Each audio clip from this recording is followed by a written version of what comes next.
Hi, I'm making noodle pudding today. Some people call it kugel, but in our house it's called noodle pudding. It's wonderful with brisket or roast chicken. It's also great just for lunch with a little side salad, and don't forget to put it on your brunch buffet. Let's get started. I just melted 1 stick of butter in the microwave in my baking dish. Carefully tilt the dish to coat all sides with the melted butter, and then pour the excess into a large bowl that will be mixed with the noodle pudding. Place the cooked and strained noodles in the bowl with the melted butter and stir carefully, making sure that all the noodles are coated with the butter. Now that the noodles are cooling, the next step in building the noodle pudding is to add 1 box of dark brown sugar. And I'm just going to very carefully just poke at the brown sugar and try to spread it so that it's evenly distributed in the pan.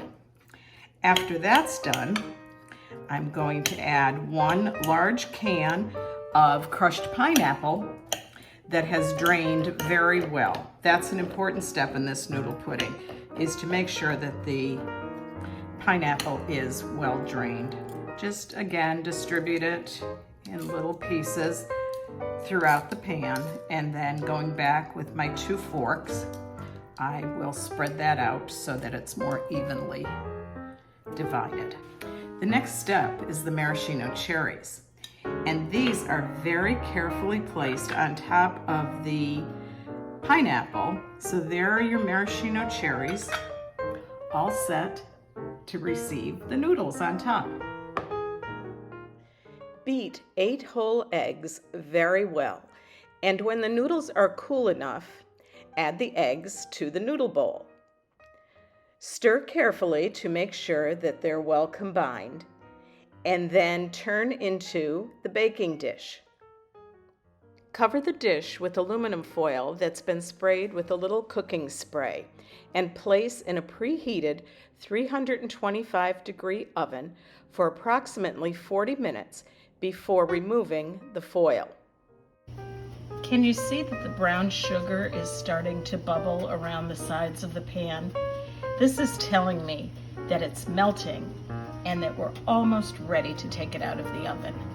When I took the noodle pudding out of the oven, I let it sit for about a half an hour before I turned it onto this platter. I'm going to slice this just the way we talked about so that each piece has its own maraschino cherry right in the center. It also makes it easy for your guests to serve themselves. The noodle pudding turned out great. Be sure and check back because I'm going to be doing another video with another noodle pudding that's more like a traditional kugel. It's called fine noodle pudding. Thanks so much for watching me on Instagram and Facebook.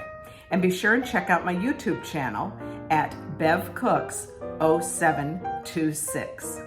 Thanks again for watching.